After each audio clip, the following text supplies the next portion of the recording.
When Donald Trump announced with great fanfare the imposition of tariffs on Canada, many interpreted it as yet another bold, and of course, controversial, move in his crusade to protect the US economy. His promise was direct and forceful: to halt the flood of foreign competition, revive domestic manufacturing, and bring industrial jobs back to American soil. It was a vision that appealed to the patriotic sentiments of a significant portion of the electorate, especially in the so-called Rust Belt states, where many factories had closed or downsized operations over the past decades. However, what initially appeared to be a strategic move designed to strengthen domestic industry has turned into a growing source of concern. Stay ahead of the curve with the latest in tech. Subscribe to Data Dollar now and never miss an update on the innovations that are shaping the future of business and technology. Join our community. Today, the former president faces an uncomfortable and hard-to-ignore reality. The tariffs did not deliver the expected results, and the electric vehicle industry, which represents the future of mobility, could be among the biggest casualties. During his administration, Trump firmly bet on an aggressive trade policy. He consistently argued that countries like China, Mexico, and Canada were taking advantage of unfair trade deals, flooding the US market with cheap products and displacing local workers and businesses.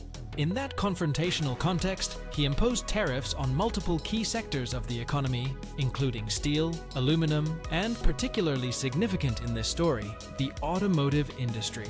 His strategy aimed to pressure these countries into renegotiating more favorable terms for the United States, but also to send a clear signal that his administration would not tolerate practices he considered unfair. Canada, one of the United States' top trading partners and a crucial supplier of auto parts, batteries, and other technological components, was especially affected by this tariff policy. But rather than strengthening the competitiveness of American factories, the measure triggered a series of adverse side effects.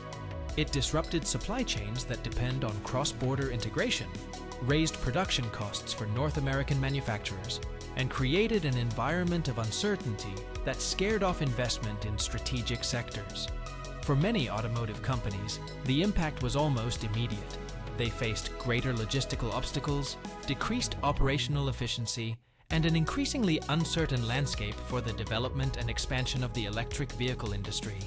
And the truth is, the problem could not have arisen at a more delicate moment.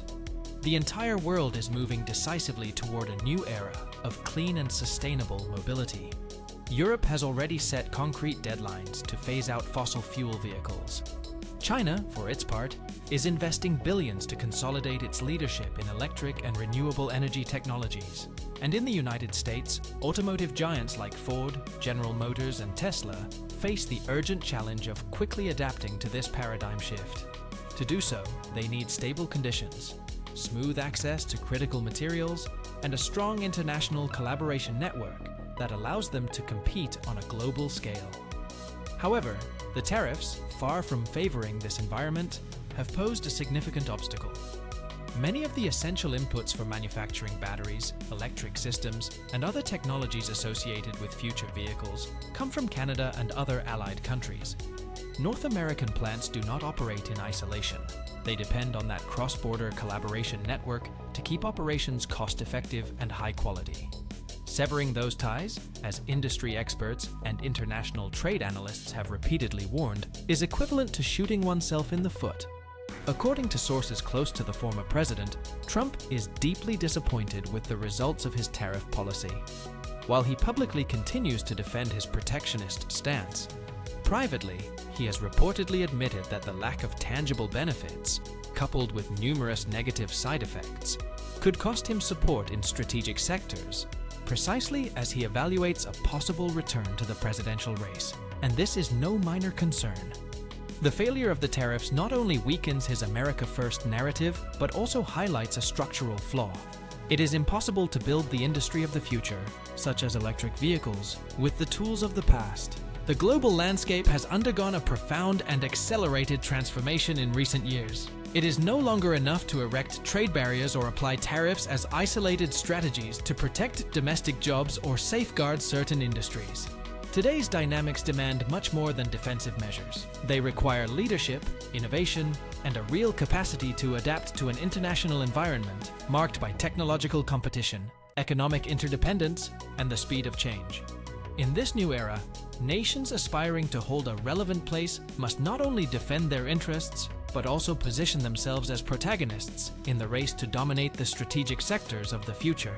This competition is neither symbolic nor abstract. It is a concrete struggle for control of key technologies, the ability to attract high-value-added investments, and the development of infrastructure to support emerging industries such as electric vehicles, artificial intelligence, or renewable energies.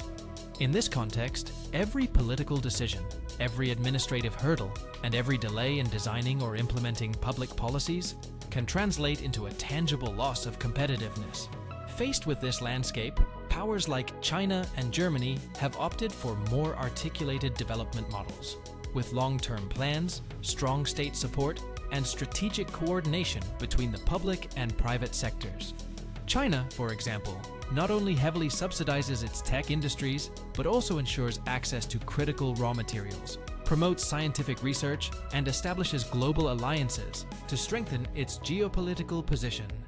Germany, meanwhile, has maintained its industrial leadership through efficiency, innovation, and European integration, becoming a benchmark for energy transition and sustainable mobility. In contrast, the United States finds itself at a decisive crossroads, caught between two opposing visions, one that insists on the protectionist recipes of the past, and another proposing a strategic opening toward international collaboration. This dilemma is no small matter, and its resolution will set the country's economic course for decades to come. Donald Trump's administration, with its markedly nationalist approach, bet on a trade policy based on confrontation. Its logic was clear: reduce foreign dependence, recover lost industrial jobs, and restore a supposed economic sovereignty eroded by globalization. However, the results have been, in many cases, more symbolic than effective. The tariffs imposed on partners such as Canada, Mexico, and the European Union generated diplomatic tensions, raised production costs for local companies, and failed to significantly curb industrial offshoring. In this scenario, the United States must ask itself whether it wants to continue swimming against the current, isolating itself from its natural allies, or whether it prefers to redefine its strategy on more realistic and cooperative grounds. The challenge is not to abandon the protection of national interests, but to understand that in a deeply interconnected world, sustainable economic development depends on building solid alliances, strengthening secure and efficient supply chains, and accessing technologies that transcend borders. Meanwhile, the automotive industry watches closely. It is one of the sectors most impacted by this disjuncture between protectionism and cooperation. Major companies, both traditional and emerging, understand that future success will largely depend on stable, predictable policies aligned with global trends. Every change in tariffs, every adjustment in subsidies, every new environmental regulation can completely reshape the production and competitiveness landscape. And while the transition to cleaner mobility based on electric vehicles is already underway and seemingly irreversible, American leadership in this area is far from guaranteed. The real concern, beyond the economic cost of certain past decisions, lies in the disconnect between the political vision of some sectors and the reality of the current economic system. Trump's stance, for example, reflects more than just a temporary setback. It represents a model of thinking that, while it might have made sense at another historical moment, today faces structural limits. Defending economic nationalism at all costs in a deeply globalized context may end up weakening precisely what it seeks to protect. International competition is no longer fought merely between national factories, but between technological ecosystems, innovation networks, and strategic global alliances. Thus, the intentions of Trump and those who share his vision, however legitimate or patriotic they may be, clash with a new paradigm in which isolation is not synonymous with strength, but with vulnerability. The lesson from this period is clear. In the 21st century, it is not just about closing borders or erecting trade walls, but about understanding that economic progress depends on the ability to intelligently integrate with the world, without losing autonomy, but with the willingness to cooperate and build together. In short, the challenge for the United States is twofold: to redefine its role in the new global order, and to do so without repeating mistakes that have already shown their limitations. Time is pressing, competition is advancing, and the world will not wait. In addition to the challenges posed by tariffs, another critical issue is the need for massive investments in research and development. As the global automotive industry shifts towards electric and autonomous vehicles, innovation becomes the ultimate differentiator.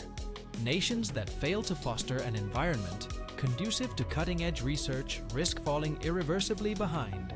For the United States, this means recognizing that maintaining leadership in the automotive sector will require not only protection from external competition, but also a robust commitment to funding innovation, supporting emerging technologies, and cultivating a highly skilled workforce capable of competing on a global scale. Furthermore, the geopolitical dimension of supply chains has become increasingly evident. Access to critical minerals such as lithium, cobalt, and nickel, essential for battery production, is now a matter of national security. Countries like China have already taken steps to secure these resources through strategic investments and partnerships worldwide. If the United States wants to ensure its autonomy and resilience in the electric vehicle sector, it must prioritize building diversified, reliable, and sustainable supply chains. This objective cannot be achieved through isolationist policies, but rather through forging new international alliances and reinforcing existing ones with trusted partners like Canada and the European Union. Lastly, public perception and consumer behavior are key factors that must not be underestimated. The success of the electric vehicle transition will depend not only on industrial strategy, but also on public acceptance and enthusiasm for new technologies. Protectionist measures that drive up costs or limit access to the latest innovations could slow adoption rates and dampen the momentum needed for a successful transition. Therefore, creating a competitive, open, and dynamic market environment, one that encourages innovation, affordability, and accessibility, is crucial for securing a sustainable future for the American automotive industry and ensuring that the United States remains a global leader in the era of clean mobility. If you enjoyed the video and would like to continue learning about technology and markets, subscribe to Data Dollar and leave a like. See you next time.